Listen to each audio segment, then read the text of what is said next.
بسم الله الرحمن الرحيم إن الحمد لله نحمده ونستعينه ونستغفره ونعوذ بالله من شرور أنفسنا ومن سيئات أعمالنا من يهد الله فلا مضل له ومن يضلل فلا هادي له ونشهد أن لا إله إلا الله وحده لا شريك له ونشهد أن محمدا عبده ورسوله أما بعد فأعوذ بالله من الشيطان الرجيم بسم الله الرحمن الرحيم يا أيها الذين آمنوا اتقوا الله حق تقاته ولا تموتن إلا وأنتم مسلمون قال الرسول صلى الله عليه وسلم كل عمل ليس عليه فهو رد. قال الله تعالى في القرآن المجيد فاصبر لحكم ربك ولا تكن كصاحب الحوت. Allah subhanahu wa ta'ala in this ayat reminds his Prophet sallallahu alayhi wa sallam, and by implication us as well, fasbir, remain patient, لِحُكْمِ رَبِّكَ, for the command of Allah, for the instructions from Allah subhanahu wa ta'ala, وَلَا تَكُنْ كَصَاحِبِ الْحُوتِ, and don't be like the companion of the whale. And we all know who the companion of the whale is. It's Yunus alayhi salam. And Rasulullah has been reminded of this early on in his dawah, in his mission, because Rasulullah is undertaking an immense, very difficult task in front of him. And Allah subhanahu wa ta'ala is preparing his Prophet for a tremendous task which will change the whole course of humanity. So here's a reminder to be patient and to wait for the command of Allah, for the instructions from Allah subhanahu wa ta'ala. Just to recap on the story of Yunus alayhi salam and draw a few lessons from it. Yunus alayhi salam was sent to a town called Nineveh in Iraq. And Iraq, as we know in the ancient times, was the most civilized part of the world. Babylon, the famous city which we all know about, was in that region as well. So the most advanced technology, civilization, buildings were in that region. And Yunus alayhi salam was sent to do dawah to the people. But what he found after many, many years of dawah was that the people were very stubborn, very stuck in their ways. And their arguments against Yunus alayhi salam was, we are just following the footsteps of our forefathers. And look, we've done well here. And nothing bad has happened to us. So we will continue. And Yunus alayhi salam became very frustrated with the situation. That he can't change these people. They are stubborn, they're stuck in their ways. And when he saw that the skies were becoming darker, he knew that something's going to happen, something bad is coming to these people. So Yunus alayhi salam, as Allah has recorded in the Quran, Allah says, وَذَنُّونَ إِذْ ذَهَبَ مُغَاضِبًا. The Zannun is Yunus alayhi salam. And it says that إِذْ ذَهَبَ مُغَاضِبًا, that Yunus alayhi salam left in anger. فَظَنَّ أَن لَّن يَقْدِرَ عَلَيْهِ. That he didn't think, the Yunus alayhi salam didn't think that Allah would restrict him. He didn't realize that. But he left. And Yunus alayhi salam, as we know, got onto a boat to depart from that land, and they got caught in a storm. And then the people on the boat realized that they had to offload their luggages, their belongings, and then the decision was taken that they had to throw someone off board because there was too much load on the boat. So they drew straws, and the one with the shortest straw would have to be thrown over. And 3 times they'd done this because they didn't want to throw Yunus alayhi salam overboard. 3 times Yunus alayhi salam pulled the short straw, and the 3rd time he himself jumped over into the ocean. And Allah subhanahu wa ta'ala, my brothers, commanded this whale to cleave the ocean, to cut through the ocean, to rescue the Prophet of Allah. And the whale just swallowed Yunus alayhi salam without breaking any bones, without harming him, just swallowed him into his stomach. And there, in the dark stomach of the whale, Yunus alayhi salam rests. And Allah subhanahu wa ta'ala says, فَنَادَ فِي الظُّلُمَاتِ, that Yunus alayhi salam called out from the darkness, the zulumat, the plural of darkness in Arabic, my brothers, The darkness because there was the darkness of the night, the darkness of the sea, and the darkness within the belly of the well. 3 layers of darkness, and Yunus alayhi salam is covered in mucus and acid inside the belly of the well. His skin must have been burning in a tight chamber. And from there he called out to Allah subhanahu wa ta'ala, and he says, La ilaha illa anta subhanaka inni kuntu min al-zalimin. That there is no power, there is no, all glory be to Allah subhanahu wa ta'ala, and I am one of the wrongdoers. Now my brothers, there's something strange about this dua. If you find yourself in a place very dark, your skin's burning, and you don't know what's happening around you, this dua is a very calm dua. You're glorifying Allah, and you said, I am one of the wrongdoers. The normal response would have been, save me. Panic. Running around, trying to find a way out and saying, where, somebody come and save me. But this was not Yunus. Yunus realized something, that he is now in the hands of Allah subhanahu wa ta'ala. Allah has sent this well and has taken him in, and now he's just calling upon Allah subhanahu wa ta'ala that you decide. And Allah subhanahu wa ta'ala, He says in the Quran, فَاسْتَجَبْنَا لَهُ وَنَجَّيْنَا مِنَ الْغَمِّ, that Allah subhanahu wa ta'ala responded to his prayers and rescued him from gham, from the darkness, from the anguish. وَكَذَلِكَ نُنْجِي الْمُؤْمِنِينَ. And Allah subhanahu wa ta'ala, He says, so we do save the true believers. So Allah commanded the well to go and spit out Yunus alayhi salam onto the shore.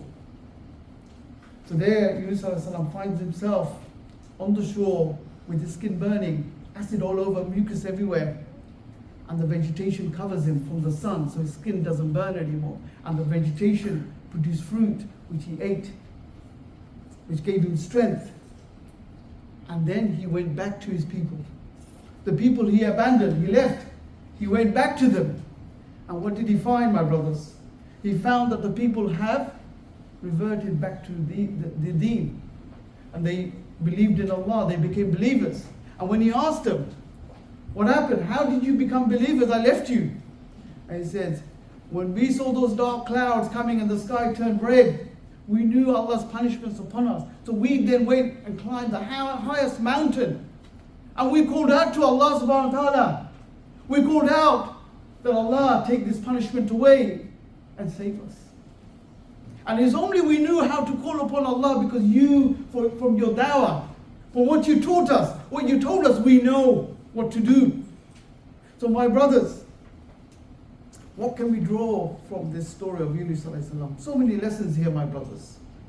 One thing, my brothers, the title of my talk today, we perform the action and we rely on Allah. That Yunus alayhi salam did the dawah, but the result came from Allah subhanahu wa ta'ala in a way that he did not anticipate. He didn't even think this is the way that these people would become believers. But Allah subhanahu wa ta'ala, in the first, فَاصْبِرْ لِحُكْمِ رَبِّكَ, that Allah subhanahu wa ta'ala says, be patient, perform the action, and the result will come from Allah subhanahu wa ta'ala. He is the one who gives the result. He is the one who will give us success or failure. It will come from Allah subhanahu wa ta'ala. We are responsible for performing the action. And my brothers, Yunus alayhi salam, what did he think? He thought he was a failure. He thought what dawah he did was not having no effect. He thought that these people will never change. So sometimes, my brother, we will be doing actions, we will be doing something, and we may not see the results. And we could become frustrated, angry sometimes. But this is what we've been told. This is not the approach of the believers, because the result will come from Allah subhanahu wa ta'ala, my brothers. And just think about it, my brothers. We were just talking before the Jumu'ah about children. We think that we can shape and mold our children into these perfect, true believers, successful in the dunya, successful in the akhirah. My brothers, there are so many cases where all the effort, the private education, the tuitioning, the madrasa, and the child turns out completely the opposite. And there another parent does nothing, and the child is a shining example. So my brothers, what I'm trying to make, that we don't control the outcome, we don't control who gets the hidayah and who doesn't, who becomes a shining example. It is in the hands of Allah subhanahu wa ta'ala. When you carry out a business transaction, when you set up a business, you are only responsible for performing the action of carrying out the business. The result will come from Allah. Your rizq is in the hands of Allah subhanahu wa ta'ala. And there are so many other examples, my brothers, whether it's education, whether it's business, whether it's the dawah, my brothers. The dawah we do to our neighbors. We give our neighbors, non-Muslims, we give them dawah. Where does the hidayah come from? How would they become believers, my brothers? It is in the hands of Allah subhanahu wa ta'ala. He is the one who controls the results, my brothers. Now, my brothers, reliance on Allah, tawakkul. It is a concept, as an idea, it is ingrained within every Muslim. We know this idea, but the practice sometimes is lacking. Because ideas can be firmly placed within the mind, but is it within the heart? Is tawakkul really part of our life? Do we apply it when we are doing our actions? And that's the question that needs to be asked, my brothers. Because when tawakkul is weak, when the practice is weak, my brothers, there's going to be our behavior will be shaped by it. We will fear failure. When tawakkul is weak, you won't do anything where you think you will fail. You would avoid failure because you want to do something which is within your comfort zone. You will be weak, my brothers.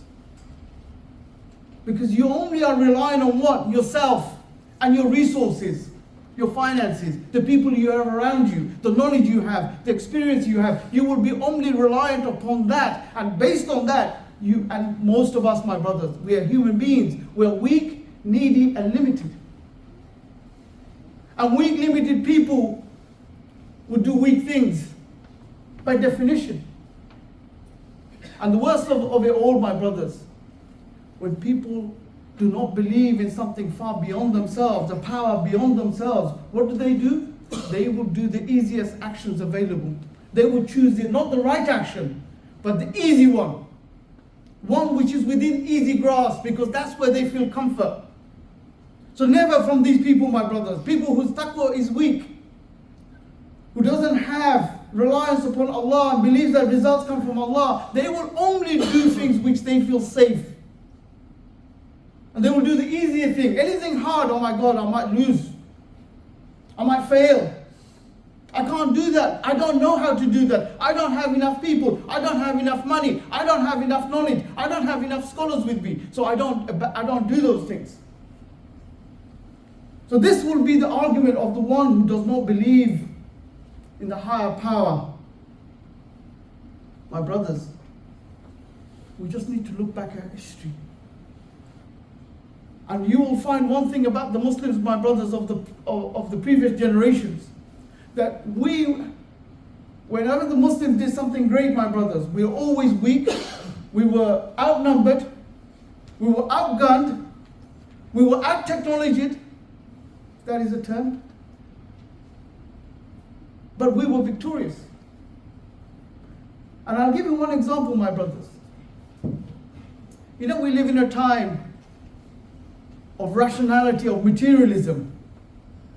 The mind operates above everything. If the mind cannot comprehend, you don't do that. If the mind doesn't understand it, if it's not rational, if it's not scientific, you don't do that. So what they teach, my brothers, what we are taught when you go to an MBA course or a finance course, you get taught something called the SWOT analysis. So you look at the strength, you look at the weaknesses, you look at the opportunities, and you look at the threat. And based on that four-pronged approach, you make a decision whether you go ahead with the project or you abandon. Now, my brothers, if you applied that to Badr, if you applied SWOT analysis to Badr, what would happen? 300 against over 1,000. 300 lightly armed. Some of them are nomadic men, peasants, farmers, businessmen. And on the other side, you have people who they're hired, they're fighters, they're warriors, with fully armed, with horses and camels. 1,000. So you're outnumbered. SWOT analysis, what will SWOT analysis tell you? Abandon project. Leave because you lose everything. Leave the site, leave the field, because this battle, there's going to be one outcome. But what does Allah say to the believers, my brothers? إِن يَنْصُرُكُمُ اللَّهُ فَلَا غَالِبَ لَكُمْ. That if Allah helps you, none can overcome you.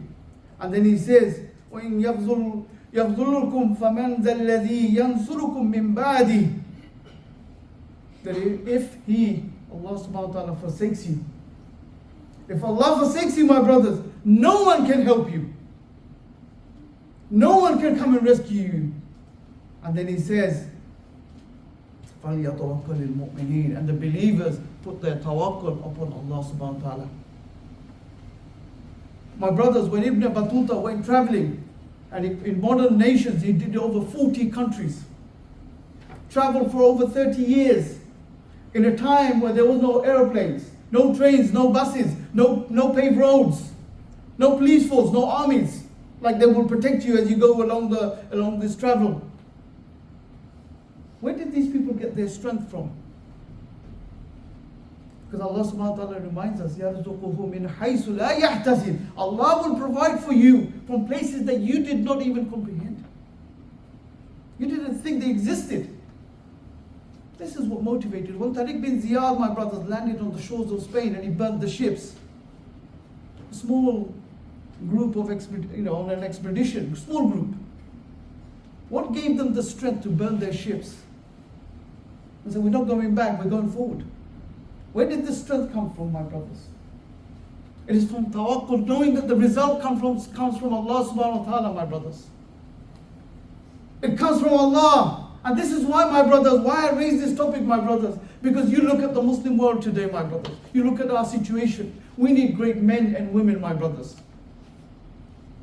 We need people like those, Tariq bin Ziyad, Ibn Battuta. We need these people, my brothers, who have taqwa and tawakkul within their hearts, so that we can achieve great things again, my brothers. We don't fear failure anymore, because Allah subhanahu wa ta'ala is in control of the result. He is the one who gives victory. He is the one who gives you success. He is the one who gives you profit. He is the one who's going to make it. So if that is the case, my brothers, that the believers should be strong, not in terms of muscle size, my brothers, not in terms of mass, but in terms of what is within their hearts. That their hearts are strong. These are men who will stand straight and will persevere. And would be patiently persevere, regardless of what comes their way, my brothers. Like what the Sahaba did, my brothers. They were outnumbered in every battle. They were outnumbered. They were outnumbered in every situation. You look back, my brothers. The Sahaba were outnumbered in every way. But they were victorious. They overturned. They flipped over the Persian Empire. They flipped the Roman Empire. And that only comes because those men understood something, my brothers, that they are only in control of their actions. They have a choice to perform the action or not to perform. But the result will come from Allah subhanahu wa ta'ala. And when Allah is with you, my brothers, no one can defeat you. We need that, my brothers. We need to beseech Allah subhanahu wa ta'ala for His support, to be on our sides, to help us. But we need to perform the action. And this needs to go out, my brothers. All of us, we need to really, truly practice tawakkul within our lives and practice it as it should be practiced. وآخر دعوانا الحمد لله رب العالمين سبحان ربك رب العزة عما يصفون وسلام على المرسلين والحمد لله رب العالمين.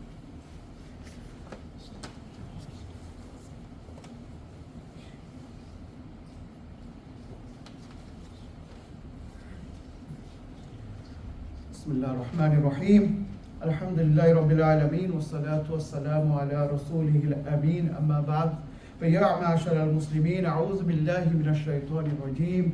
بسم الله الرحمن الرحيم. إن الله وملائكته يصلون على النبي يا أيها الذين آمنوا صلوا عليه وسلموا تسليما اللهم صل على سيدنا مولانا محمد وعلى آل محمد كما صليت على إبراهيم وعلى آل إبراهيم إنك حميد مجيد اللهم بارك على محمد وعلى آل محمد كما باركت على إبراهيم وعلى آل إبراهيم إنك حميد مجيد ربنا آتنا في الدنيا حسنة وفي الآخرة حسنة وقنا عذاب النار ربنا تقبل منا إنك أنت السميع العليم ربنا واجعلنا مسلمين لك ومن ذريتنا أمة مسلمة لك وأرنا مناسكنا وتب علينا إنك أنت التواب الرحيم اللهم أيد الإسلام والمسلمين اللهم أيد الإسلام والمسلمين اللهم انصر من نصر دين محمد صلى الله عليه وسلم واجعلنا منهم واغفر من خذل دين محمد صلى الله عليه وسلم